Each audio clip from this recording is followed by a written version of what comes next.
कराची का अहम खबर है सिंध के मुख्तलिफ खातन में मुकर्ररियूं ऐं बदली थियूं आहिनि। अवां खे ॿुधाईंदासीं सेक्रेटरी साजिद जमाल अबड़ो के सोशल वेलफेयर खाते में बदली कयो वियो आहे।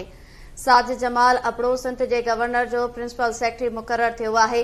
अवां खे ॿुधाईंदासीं Parvez Ahmed Sehar secretary social welfare department मुकर्रर थियो आहे, जंहिंजो नोटिफिकेशन भी जारी कयो वियो आहे। पोस्टिंग के इंतजार में वेठल ग्रेड 20 के officer Mohammad Ishaq Khoro 7 development authority जो डायरेक्टर जनरल मुकर्रर कयो वियो आहे।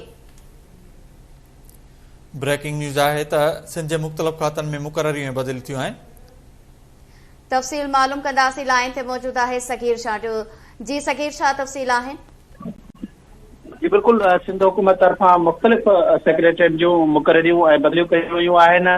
सोशल वेलफेयर खाते के सेक्रेटरी साजिद जमाल अबड़ो के उतां बदली करे हाणे गवर्नर सिंध जो प्रिंसिपल सेक्रेटरी जो वो मुकर्रर किया वियो आहे। जॾहिं त पोस्टिंग के इंतजार में वेठल ग्रेड 20 के ऑफिसर परवेज़ अहमद सीहर के सोशल वेलफेयर खाते जो सेक्रेटरी लगायो वियो आहे। उनके अलावा पोस्टिंग के इंतजार में वेठल ग्रेड 20 के ऑफिसर मोहम्मद इसाक खोड़े के 7 डेवलपमेंट अथॉरिटी जो डीजी मुकर्रर किया वियो आहे। चीफ सेक्रेटरी सिंध की मंजूरी खां पोइ कामरनि जे मुकर्रर ऐं बदिलनि जा नोटिफिकेशन जारी किया विया आहिनि। जी वरी महिरबानी नाज़िन, कराची का सगीर शाह तफ़सील ॾिना आहिनि।